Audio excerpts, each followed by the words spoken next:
Bonjour à tous, aujourd'hui on va s'intéresser à la trigonométrie, comme son nom l'indique, trigono qui veut dire triangle, grosso modo, et métrie qui veut dire mesure. Donc on va s'intéresser à toutes les mesures qu'on peut trouver dans un triangle.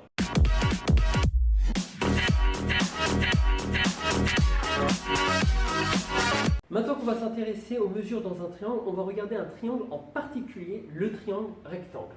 Alors petit rappel sur le triangle rectangle, c'est un triangle qui a un angle droit 90 degrés. Ça, vous devez le maîtriser parfaitement. La deuxième chose que vous devez savoir, c'est que le côté opposé à l'angle droit s'appelle l'hypoténuse. C'est le plus grand des trois côtés.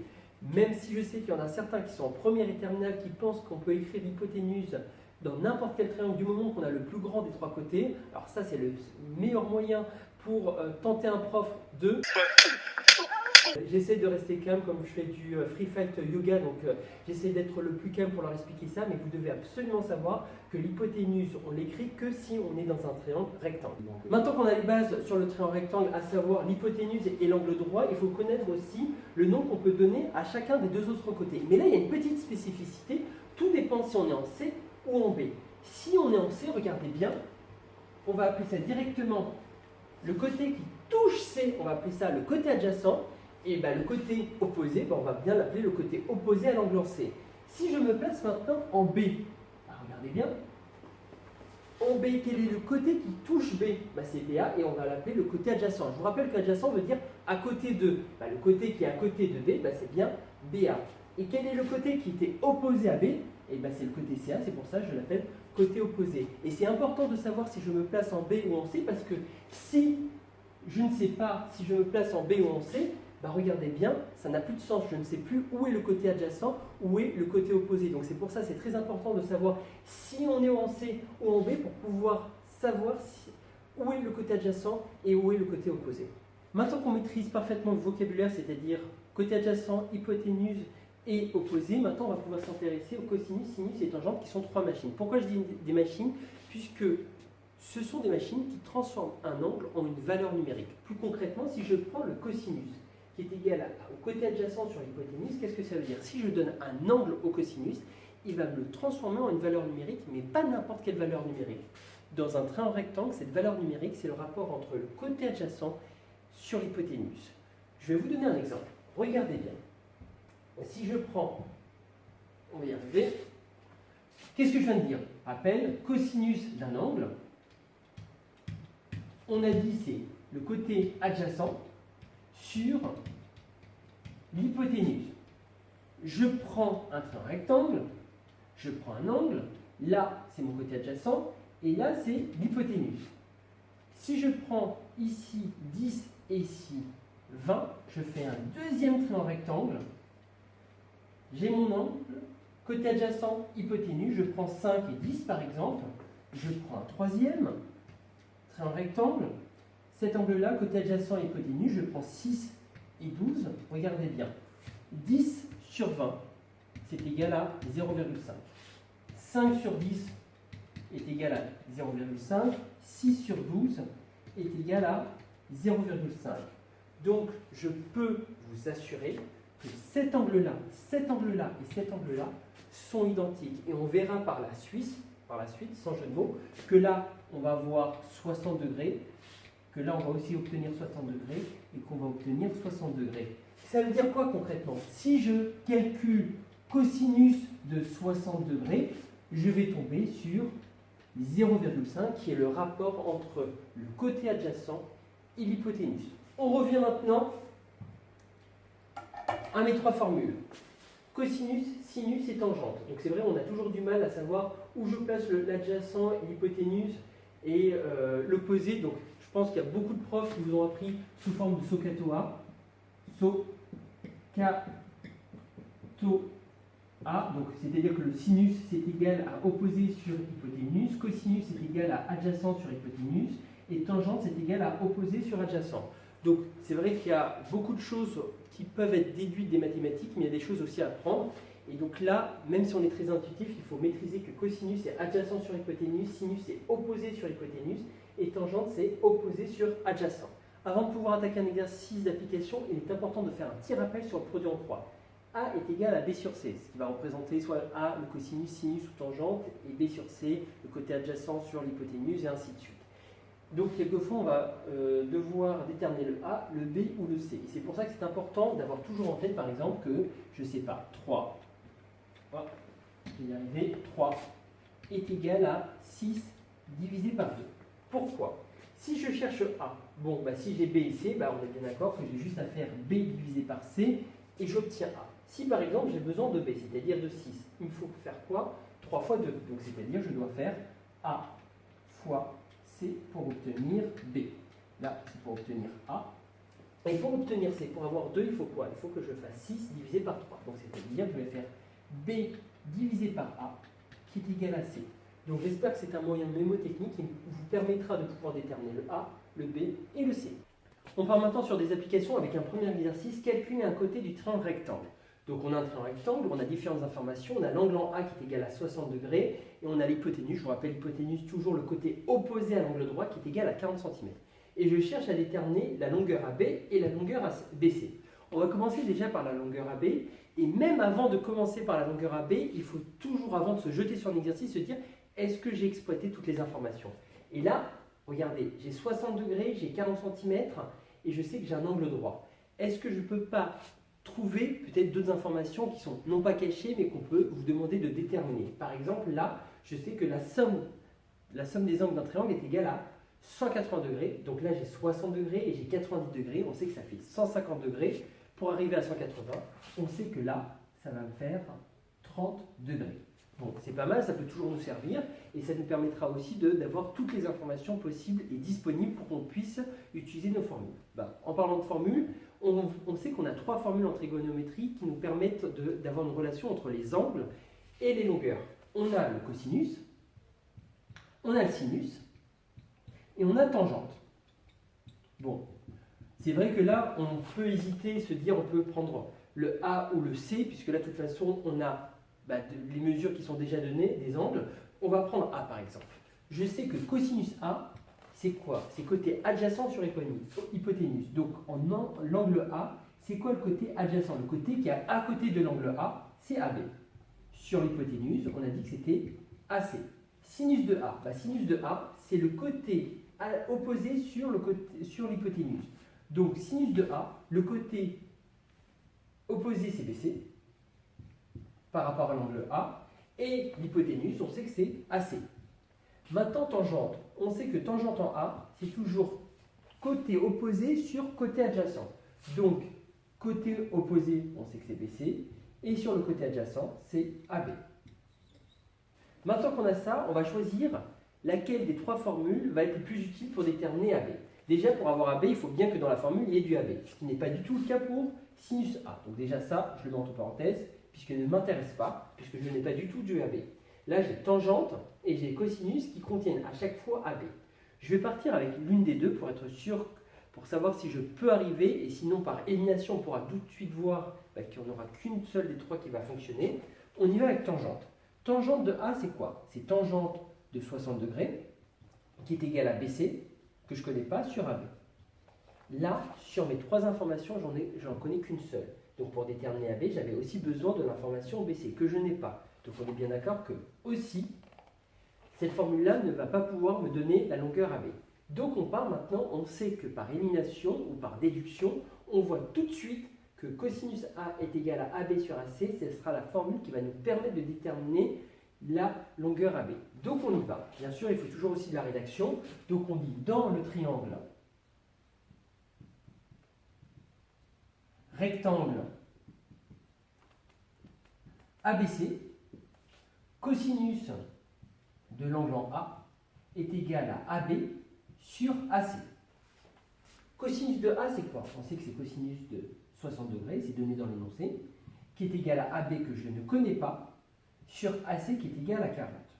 Bon, et bien à partir de là, je peux déterminer AB. Je vous fais un petit rappel, très rapide, même si je l'ai déjà donné pour être sûr. J'ai 3 informations. J'ai A qui est égal à B sur C. Et moi, je cherche B, puisque je cherche cette valeur-là. Donc, je rappelle que B, on sait que c'est égal à A fois C. Pourquoi? Je refais un exemple. Si 12 est égal à 24 sur 2, je sais que 24 va s'écrire 12 fois 2. Donc, on sait maintenant que AB va s'écrire 40 fois cosinus de 60 degrés. Donc vous écrivez bien ça sur votre calculatrice, 40 fois cosinus de 60 degrés, et vérifiez que votre calculatrice est bien sur degrés et non pas sur radian. Et si vous mettez ça sur votre calculatrice, vous allez tomber sur 20. Et bien sûr 20 fois, on est sur des centimètres limités, donc on met 20 centimètres. Maintenant qu'on a fait AB, on va aussi maintenant s'intéresser à la longueur BC. C'est exactement la même chose, se dire, est-ce qu'il y a une des trois formules qui contient BC? Bon, là, on voit bien que cosinus A ne contient pas BC, donc je ne vais pas utiliser ça. En plus, on l'a déjà utilisé pour calculer AB. Donc il reste le sinus et tangente. On voit bien que sinus de A, l'angle A, je le connais. BC, je l'ai. BC, c'est ce que je cherche à déterminer, pardon, et je connais AC. Et pareil pour tangente. Je cherche à déterminer BC et je connais AB. Donc, je peux utiliser soit le sinus, soit la tangente. Je l'explique. Sinus de 60, c'est égal à BC, ce que je cherche à déterminer sur AC, qui est égal à 40. Ou bien, je peux dire que tangente de 60 est égal à BC sur 20. Donc, on est bien d'accord que sur cette formule-là, j'ai 2 informations sur 3 qui sont données. Et dans cette formule-là, j'ai aussi 2 informations sur 3 qui sont données. Donc, je peux utiliser soit sinus, soit tangente. Donc là, à vous de voir. Moi, j'ai une petite préférence pour le sinus. Donc, on y va. Allez. Donc, dans le triangle rectangle ABC, rectangle en B, qu'est-ce qu'on a? On a sinus de 60. Donc, si on veut écrire proprement, on va écrire sinus de A est égal à BC sur AC. Donc, c'est-à-dire que sinus de 60 degrés va être égal à BC, ce que je cherche à déterminer sur AC, qui est égal à 40. Bon, bah à partir de là, même chose que la dernière fois. On sait que si j'ai, petit rappel, si j'ai A qui est égal à B sur C, bah B va s'écrire A fois C. Donc, c'est-à-dire que BC va s'écrire 40 fois sinus de 60 degrés. Donc sur votre calculatrice, vous allez mettre 40 fois sinus de 60 degrés. Comme d'habitude, regardez bien que vous êtes en degrés et non pas en radians. Et vous allez tomber sur 34,6. La plupart du temps, on va vous demander d'arrondir au dixième et au centième. Donc là, si je veux arrondir au dixième, ça fait 34,6 cm. Maintenant, on passe sur une application directe. On doit calculer cette fois-ci l'hypoténuse. Donc l'hypoténuse, je vous rappelle, c'est AC, c'est le côté opposé à l'angle, l'angle droit, c'est-à-dire B. Et on a toujours ces 3 formules. On a cosinus A, sinus A et tangente A. Comme d'habitude, soit on le fait par élimination, soit on voit tout de suite, et je pense avec un petit peu d'expérience, vous allez voir tout de suite quelle formule utiliser. Mais là, on va essayer de les recenser pour que vous puissiez vraiment aussi vous convaincre qu'il n'y a quelquefois qu'une seule formule qu'on peut utiliser. Mais avant toute chose, comme je vous ai dit, il ne faut jamais se jeter sur l'exercice, voir est-ce que je ne peux pas exploiter un tout petit peu plus ce triangle pour rajouter des informations supplémentaires, puisque là, c'est le cas. Là, j'ai 30 degrés, j'ai un angle droit, je sais que la somme des angles d'un triangle est égale à 180 degrés. Donc, 30 plus 90, ça fait 120. Bah, de 120 pour arriver à 180, je dois rajouter 60 degrés. Bon, ça peut toujours servir. J'ai cosinus A, sinus A et tangente A, c'est-à-dire que j'aurais pu faire la même chose avec cosinus C, sinus C et tangente C. C'est pour ça qu'on peut aussi utiliser cet angle-là maintenant. Bon, on voit qu'on a besoin de déterminer AC. Donc, mon inconnu, c'est AC. Ici, j'ai déjà une formule qui ne me permettra pas de déterminer l'hypoténuse puisque je n'ai pas de AC. Ici, qu'est-ce que j'ai pour le cosinus? On y va. Cosinus, c'est cosinus de 30 degrés qui est égal à AB sur AC. C'est pas possible puisque j'ai 2 inconnus sur 3. Je connais que le cosinus de 30 degrés, puisque si je mets cosinus de 30 degrés, je vais bien trouver une valeur sur ma calculatrice, mais je ne connais pas assez ce que je cherche à déterminer, et encore moins B. Donc ce n'est pas possible. Donc déjà, celui-là, je l'oublie. Et il me reste sinus. Donc sinus de A est égal à BC sur AC, je le réécris. A, je le connais, BC, je le connais, et je cherche à déterminer AC. Donc a priori, j'ai 2 informations sur 3, donc je peux utiliser le sinus. Donc on y va. Dans le triangle ABC, rectangle en B, qu'est-ce qu'on a? On a sinus de l'angle en A qui est égal à BC, côté opposé, sur hypoténuse AC. Donc j'exploite toutes les informations. L'angle en A, je connais, c'est 30 degrés. BC, c'est 24. Et AC, c'est ce que je cherche à déterminer. De la même manière, je cherche à déterminer AC. Petit rappel, ça il faut vraiment que vous puissiez le maîtriser parfaitement. Donc, j'ai A qui est égal à B sur C. Bon, comment je fais pour déterminer C? Pareil, hein, par exemple, je dis que 6 est égal à 12 sur 2. Bah, pour avoir le 2, je fais bien 12 divisé par 6. Et ben là, c'est pareil. Si je veux C, bah, je vais dire que C va s'écrire B sur A. Bon, alors là, ça fait quoi? AC va s'écrire 24 sur sinus de 30 degrés. Donc, si je mets sur ma calculatrice 24 divisé par sinus de 30 degrés, vous allez tomber sur 48. Donc, AC est égal à 48. On est toujours sur des centimètres, donc je mets centimètres. On y va maintenant avec la dernière application. Il faut calculer la mesure d'un angle dans un triangle rectangle. Donc là, pour le coup, on va essayer de déterminer soit A, soit C. Pourquoi un des deux suffit? Puisque je vous rappelle que comme la somme des angles d'un triangle est égale à 180 degrés, ben, si j'ai l'angle en A, je peux déterminer l'angle en C.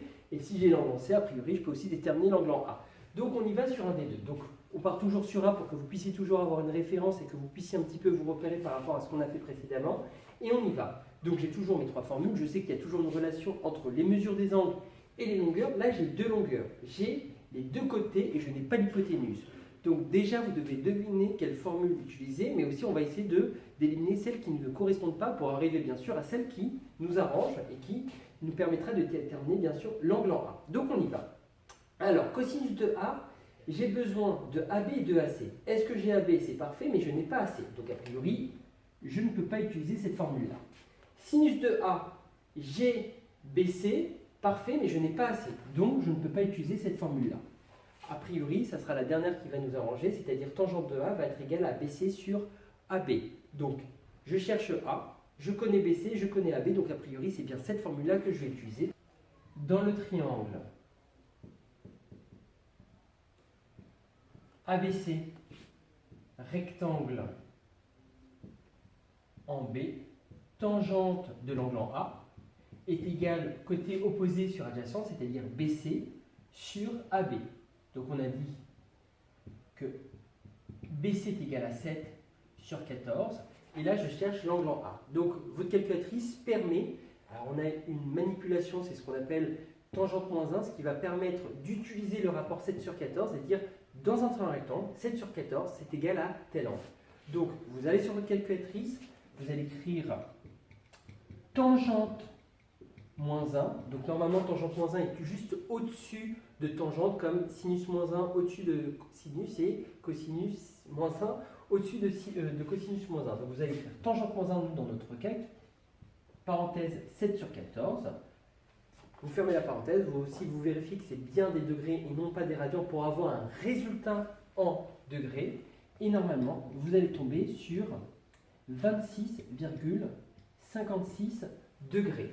Là, le souci, c'est quoi? C'est qu'on nous a demandé l'arrondi au dixième. Donc, si je veux arrondir cet angle-là au dixième, donc c'est un chiffre après la virgule, c'est le 5. Mais après le 5, il y a quoi? Il y a un 6. Donc, le 5, je vais le transformer en 6. Donc, ça fait 26,6 degrés. Donc, j'ai plus qu'à mettre ça maintenant sur mon triangle. Donc, 26,6 degrés. Et comment je fais maintenant pour déterminer l'angle en C? J'ai plus qu'à faire 180, moins 90, moins 26,6. Et je vais tomber sur quoi? 63,4 degrés. Comme je vous ai dit au début de cette vidéo, la trigonométrie permet de déterminer toutes les informations qu'on a dans un triangle rectangle, c'est-à-dire les mesures des angles et bien sûr les longueurs.